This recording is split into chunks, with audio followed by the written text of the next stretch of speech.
तो सपोज करो अब आपने ये सब सारी चीज़ें जो है वो इंस्टॉल कर ली अच्छे से, अपना टूल्स सेटअप कर लिया। अब आगे बढ़ते हैं हम लोग ओरिजिनल अपने CSS के ट्यूटोरियल में और देखते हैं क्या पढ़ना है। ठीक है, तो चलिए देखता हूँ मैं। सबसे पहले हम यहाँ से पेज 1 इसको अगर खोलते हैं और मैं इसको क्रोम में ही खोल लेता हूँ। ओके, तो देखो मैं अपने हैंड रिटन नोट्स से आपको पढ़ाऊँगा और आपको ये नोट्स मिलेगा अभी डिस्क्रिप्शन में, आपको लिंक मिल जाएगा और आप डाउनलोड कर लेना और अच्छे से रखना इसको और रिविजन का टाइम आप यूज़ करना। ठीक है, तो चलो देखते हैं। और सबसे पहले हम यहाँ से क्या देखेंगे कि देखो कैस्केडिंग CSS का मतलब क्या होता है, आखिर ये होता क्या। तो कैस्केडिंग स्टाइल शीट इसका पूरा जो है वो नाम होता है, full form cascading style seat बोलते हैं। ठीक है, अब ध्यान देने वाली ये बात है कि जो आप CSS पढ़ोगे वो एक प्रोग्रामिंग लैंग्वेज नहीं है। देखो इसको मैंने काफ़ी ज़्यादा बड़ा हो गया। तो ये जो CSS है वो एक प्रोग्रामिंग लैंग्वेज नहीं है, आप इसका ध्यान देना। ठीक है, CSS क्या है, ये प्रोग्रामिंग लैंग्वेज नहीं है, ये एक स्टाइल शीट लैंग्वेज है। ठीक है, इसको आप स्टाइल शीट लैंग्वेज कह सकते हो। अब क्यों कह सकते हो, देखो प्रोग्रामिंग लैंग्वेज क्या होता है, वहाँ लैंग्वेज में आप लॉजिक्स लिख सकते हो। ठीक है, उसमें आप सॉफ्टवेयर बना सकते हो तरह तरह के, बट यहाँ पे आप कोई एप्लीकेशन, कोई सॉफ्टवेयर, किसी प्रोग्राम का लॉजिक वगैरह आप नहीं लिख सकते हो। तो CSS स्टाइल शीट लैंग्वेज कहने का मतलब ये है कि ये स्टाइल आपके सीट को जो है वो स्टाइल करता है, आपके डॉक्यूमेंट को, HTML डॉक्यूमेंट को, वेब पेज के डॉक्यूमेंट को स्टाइल करता है। सपोज करो कि कोई वेबसाइट है, ठीक है, कोई एक पर्टिकुलर सा वेबसाइट है, तो वो कैसा दिख रहा है, ठीक है, वो आपका पूरा का पूरा HTML और CSS पे डिपेंड करता है। तो अब देखो यहाँ से इसका एग्जाम्पल मैं कुछ आपको इस तरह से समझाऊँ कि, तो सपोज करो कि एक कार है। ठीक है, अब कार में आपका देखो कितने सारे चीज़ आपको दिख रहे हैं, ये चक्का दिख रहा है आपको, हेडलाइट, ठीक है, ये फ्रंट का फेस और ये आगे का इसका ग्लास, यहाँ पे आपको मिरर दिख रहा है। ठीक है, यहाँ पे इसका हैंडल दिख रहा है, काफ़ी सारी चीज़ें आप देख सकते हो। ठीक है, इस कार में।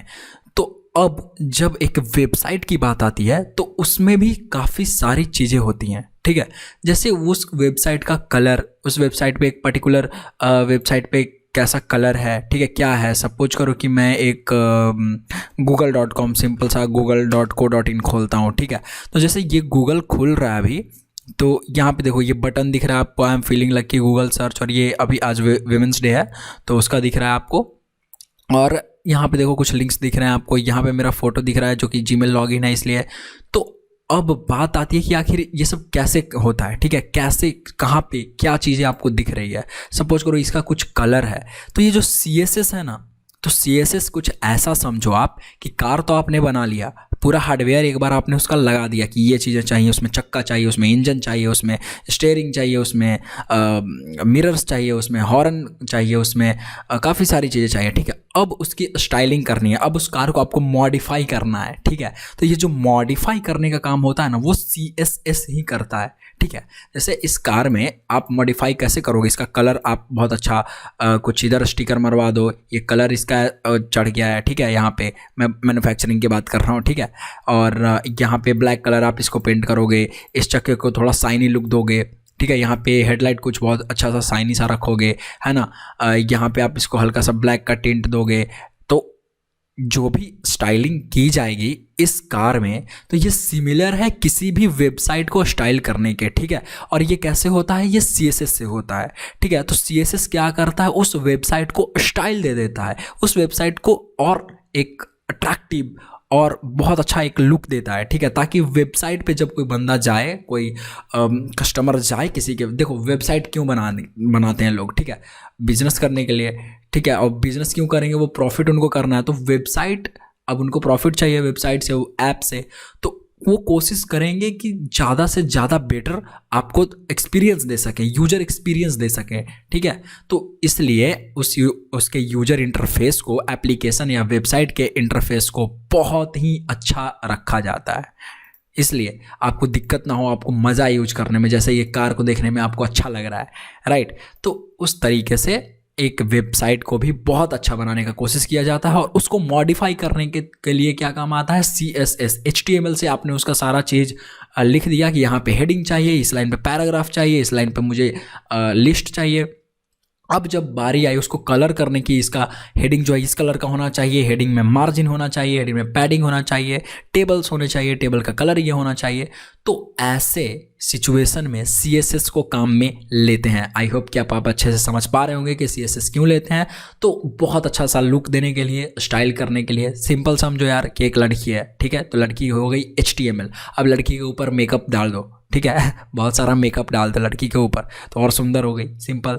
तो वही है यार कि HTML हो गया, CSS हो गया। HTML आपका सिंपल हो गया, बस इसका एक पर्टिकुलर स्ट्रक्चर उसको बनाने का, और ये क्या हो गया आपका एक CSS स्टाइलिंग हो गई, ठीक है। वो मेकअप डाल दिया, उसको स्टाइलिश बना दिया, राइट। आई होप कि आप समझ गए होंगे कि CSS क्या करता है और कैसे मतलब उसमें चीज़ें काम करते हैं, और आगे हम लोग अभी जानेंगे एक ही चीज़ करके, काफ़ी सारी चीज़ें पढ़ेंगे।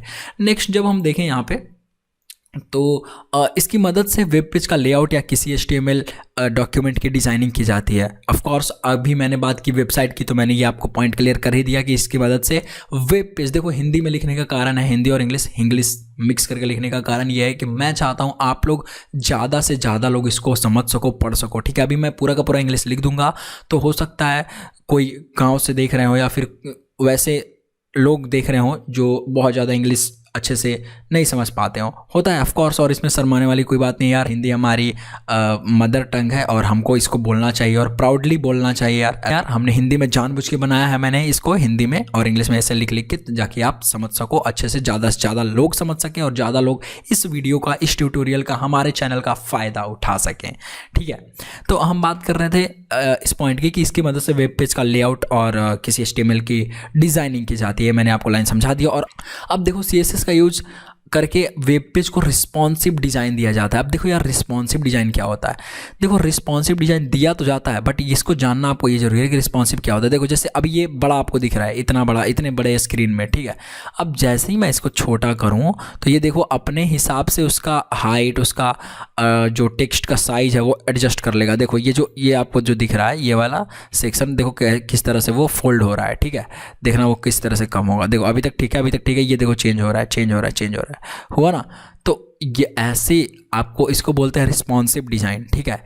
वैसा डिज़ाइन जो कि रिस्पॉन्स करे अपने स्क्रीन साइज के मुताबिक, ठीक है। अगर स्क्रीन उसको छोटा मिल रहा है तो वो अच्छे से प्रॉपर दिखे। अब सपोज करो कि अगर ये स्क्रीन छोटा होता और ये बड़ा ही रहता, अगर ये इधर स्क्रॉल करता तो देखने में आपको अच्छा नहीं लगता, यूज करने में आपको मज़ा नहीं आता। तो अगर आप एक वेबसाइट बनाओगे तो आप यही चाहोगे कि यूजर, उस वेबसाइट के जो यूजर हैं वो काफ़ी अच्छे से, उनको एक अच्छा सा एक्सपीरियंस मिले ताकि वो लौट के ना जाएं, और मैं जिसके लिए उनको बुलाया गया उस वेबसाइट पे या वो खुद आए हैं उस वेबसाइट पे, तो वो काम को आसानी से और उनको अच्छा लगे उस काम को करके, राइट। तो इसके लिए आपको रिस्पॉन्सिव डिज़ाइन पे काफ़ी ज़्यादा ध्यान देना होगा, जो कि हम आगे पढ़ेंगे धीरे धीरे करके। तो इसी को बोलते हैं रिस्पॉन्सिव डिज़ाइन, की अपने हाइट के मुताबिक, अपने स्क्रीन साइज के मुताबिक जो है वो चीज़ें फोल्ड कर लेना, ठीक है। उसको रिस्पॉन्स करना, किस तरह से आपका टेक्स्ट रिस्पॉन्स करेगा, किस तरह से चीज़ें और रिस्पॉन्स करेंगी, उसके मुताबिक ये सब चीज़ें करना आपको रिस्पॉन्सिव डिज़ाइन होता है, ठीक है। आपका रिस्पॉन्सिव डिज़ाइन, जैसे सपोज करो कि ये जो मैंने पिक्सेल्स खोला है, अब इसको मैं छोटा करता हूँ, ठीक है। तो देखो जैसे मैंने छोटा किया तो यहाँ पे जो मेन्यू है इसकी, ठीक है, यहाँ पे जो मेन्यूज़ हैं या नेविगेशन है वो छिप जा रहे हैं, ठीक। सो आई होप कि अब आप समझ गए होंगे कि रिस्पॉन्सिव डिज़ाइन क्या होता है, ठीक है। अपने स्क्रीन साइज के मुताबिक अपने डिज़ाइन को चेंज कर लेना, अडॉप्ट कर लेना, ही बस एक रिस्पॉन्सिव डिज़ाइन होता है, ठीक है।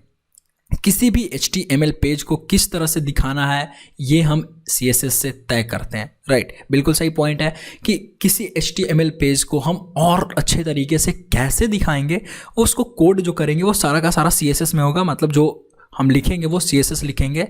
इसलिए ये पॉइंट लिखा हुआ है और ये वैलिड है कि किसी भी HTML पेज को किस तरह से दिखाना है ये हम CSS से तय करेंगे। तो आई होप कि आप इन पॉइंट्स को समझ गए होंगे कि CSS क्या है और क्यों यूज होता है, राइट। तो CSS मैंने आपको बताया कि स्टाइल सेट लैंग्वेज होती है, प्रोग्रामिंग लैंग्वेज बिल्कुल भी नहीं होती है। आपको ये ध्यान में रखना है, कभी भी अगर कोई पूछे तो आपको बोलना है कि CSS भैया एक प्रोग्रामिंग लैंग्वेज नहीं है, ये सिंपल सा स्टाइल सेट लैंग्वेज है, जो कि हम लोग इसको काम में लेते हैं HTML या वेब पेज के लेआउट को डिज़ाइन करने में, रिस्पॉन्सिव डिज़ाइन बनाने में। किसी HTML डॉक्यूमेंट को हमको कैसे दिखाना है, इसको हम कैसे यूज करते हैं, CSS की मदद से तय करते हैं और इस तरह से आगे दिखाते हैं। तो आगे पढ़ेंगे कि आगे कैसे और चीज़ें काम करती हैं। तो हमने आज क्या क्या क्लियर किया आपको कि CSS क्या है और क्यों यूज होती है और कहाँ यूज होती है, मैंने आपको ये बता दिया कि CSS क्या है। तो आई होप कि आप अच्छे से समझ गए होंगे और आप इसका नोट्स ज़रूर लिख लेना और लाइक कर दो, शेयर कर दो, कमेंट कर दो, सब्सक्राइब कर दो और एक बार कॉन्ग्रेचुलेसन्स अपने लिए लिख लो, क्योंकि आपने ये चीज़ आज नया चीज़ स्टार्ट किया है और आज हम स्टार्ट कर रहे हैं। आपको भी खुशी होनी चाहिए और पूरे अच्छे तरीके से basic to advance level scratch से हीरो तक एकदम बनेंगे, ठीक है, इसमें CSS में। और आगे हम इसी तरह से मिलते रहेंगे आपको नेक्स्ट अमेजिंग वीडियो में। Till then good bye, take care.